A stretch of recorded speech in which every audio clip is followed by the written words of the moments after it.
Bien, vamos a seguir con otra polémica porque eso ha generado la decisión de que a partir de este sábado todas las comunas de la región metropolitana van a estar en fase de cuarentena, una medida que ha sido criticada desde diversos sectores, incluso desde el oficialismo. Bueno, vamos a conversar sobre este tema y tomamos contacto con el presidente de la UDI, el diputado Javier Macaya. ¿Qué tal, diputado? Muy buenas tardes.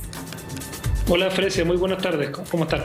Bien, causó molestia en distintos sectores, lo decíamos, económicos, pero en el oficialismo es claramente llamativo. ¿Qué es lo que le preocupa cuando los índices de la pandemia no ceden, ¿no? Sobre todo en las camas críticas y en el número de contagios que aumenta todos los días?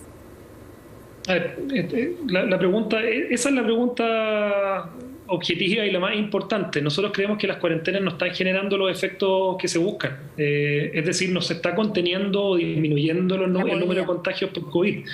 Porque además cuando tú, como tú lo mencionas, Frecia, cuando tú miras la ocupación de camas críticas, que está en niveles muy importantes, más de un 95% de ocupación de camas críticas, pero hay un dato que es demasiado relevante en esa ocupación de camas críticas, que más del 90% de las personas que están ocupando camas críticas no tienen sus procesos de vacunación completados. O sea, ¿qué justificación, qué sentido tiene tener confinado a una persona que tiene su proceso de vacunación completada?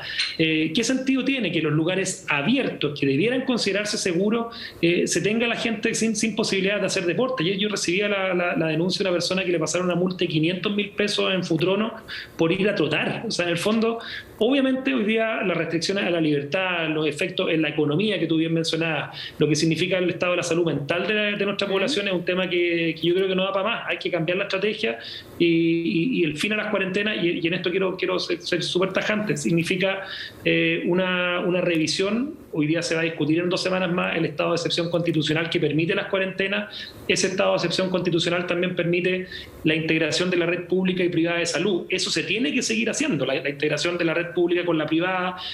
Acá nosotros no estamos diciendo fin a las cuarentenas y que la gente salga a juntarse en lugares con aforo, sin límite de aforo, sin uso de mascarilla. O sea, acá hay cambios culturales que se tienen que profundizar, tecnología que se tiene que implementar, porque creemos que las solas cuarentenas ya no están sirviendo y por eso le queremos poner fin a aquello. Claro, y en eso hay consenso, no solamente ahora. Lo que pasa es que ahora con este anuncio, cuando se concreta la decisión, claro, se hace más llamativo la crítica o la resistencia, pero si no es este plan paso a paso, entonces ¿qué o cuál sería la alternativa a seguir para bajar la movilidad? Que eso es lo que dicen desde el gobierno, la intención de esta medida tan generalizada además para la región metropolitana.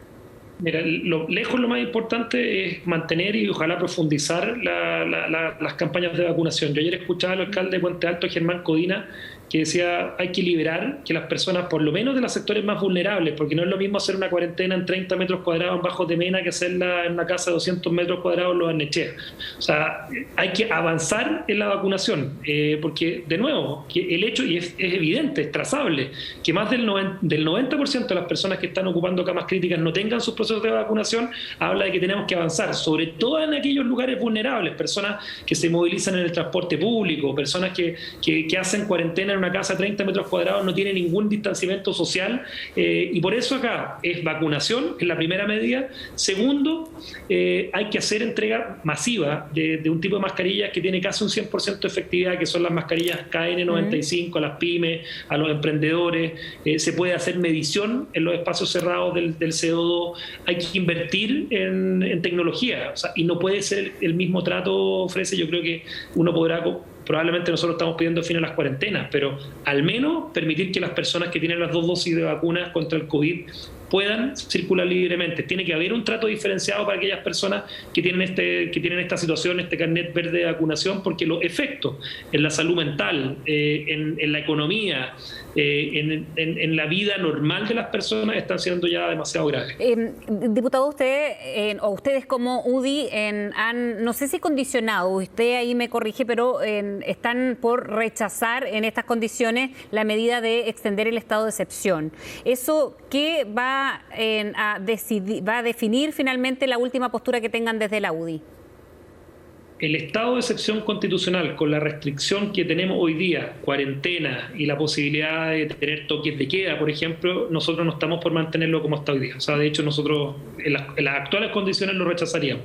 Sí queremos conversar con el gobierno y, por ejemplo, hay un tema que es clave y yo por eso quiero poner arriba de la mesa que aquí nosotros no queremos que la gente se relaje en las medidas de distancia social, use mascarilla, lavado de manos. Queremos que la red pública y la privada siga existiendo integrada, porque particularmente por el manejo de las camas críticas. Eso tiene que seguir existiendo y para eso se ha requerido, y eso es parte de las medidas que emanan del estado de excepción constitucional.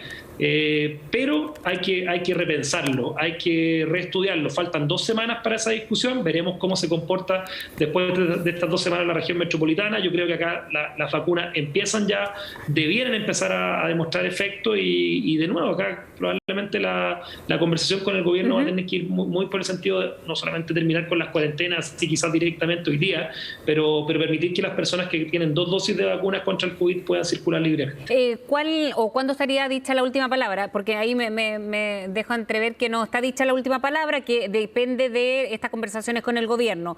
¿Va por por las medidas que usted me decía que le iba a plantear? Mascarillas, sí. La conversación con el gobierno la vamos a tener desde el día. O sea, la discusión sobre la ampliación del estado de excepción constitucional se da en 2 semanas más en el Congreso, coincide con la aplicación de esta cuarentena.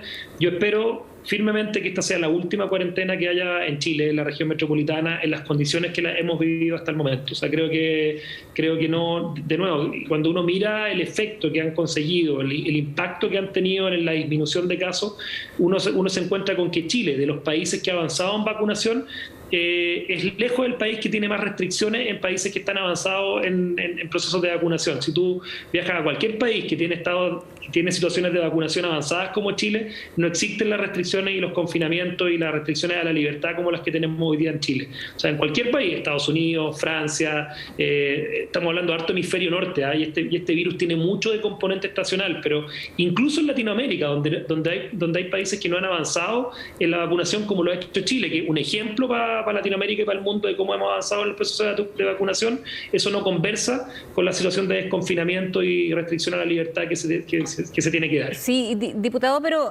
respecto a esta cuarentena, el gobierno dice que es para bajar la movilidad. Ahora, evidentemente las cuarentenas del año pasado no son las mismas que ahora, porque la fiscalización ha bajado un montón, pero además los permisos colectivos, muchas empresas o se armaron para sacar permisos colectivos o definitivamente ahora pueden funcionar a diferencia del año pasado. Entonces aquí hay algo que no funcionó y que tiene que ver con que la movilidad no se pudo bajar tal como se esperaba. Pero si fíjate que uno tiene que reflexionar que más importante que la movilidad, ¿a ti te parece que es un peligro que una persona se movilice en su vehículo solo, llegue a un lugar a practicar una actividad deportiva al aire libre y después regrese en su vehículo a su casa? O una persona que incluso ocupando el transporte público use una mascarilla NK95 pero que tiene casi un 100% la realidad no es esa. Es que la mayoría es aquellas personas que van a trabajar, que van en buses llenos, metros llenos y no usan necesariamente esa mascarilla, que no es la misma situación. Es que ahí es donde, nosotros no estamos solamente pidiendo el fin de las cuarentenas, nosotros estamos pidiendo que se innove, que el Estado invierta, particularmente en aquellas personas que usan el transporte público, en el uso de estas mascarillas. Alguien me decía ayer, son más caras, creo que valen como 350 pesos. ¿Qué es más caro? El comprar una mascarilla para las personas que ocupan el transporte público o tener la situación de restricción, de confinamiento, de pérdida de empleo, de afectación a las pequeñas y medianas empresas, de la afectación de la salud mental? Yo tengo la impresión de que el costo es más alto, lo segundo, que comprarse una mascarilla e invertir en tecnología. O sea, tú lo decías muy bien, las cuarentenas ya no se están cumpliendo. Hay un montón de lugares en Chile donde la gente ya no las respeta. Tú ves en un horario de cuarentena, te encuentras con mucha gente en la calle y por lo tanto acá el distanciamiento social tiene que permanecer, sobre todo en espacios cerrados. El uso de mascarillas llegó para quedarse. Son medidas son cambios culturales profundos que nos generó esta pandemia. Pero también hay que entender de que una persona en un espacio abierto practicando deporte no es un peligro para la salud de la sociedad. Y hay que tener reflexiones sobre cómo hemos estado confinando a nuestra población y restringiendo sus libertades y con los efectos que todos hemos conocido económicos de salud mental. Bien, diputado, muchísimas gracias por haber hablado con CNN esta mañana. Que tenga buen día. Muchas gracias, Fresia. Que tengan un buen día. Hasta pronto.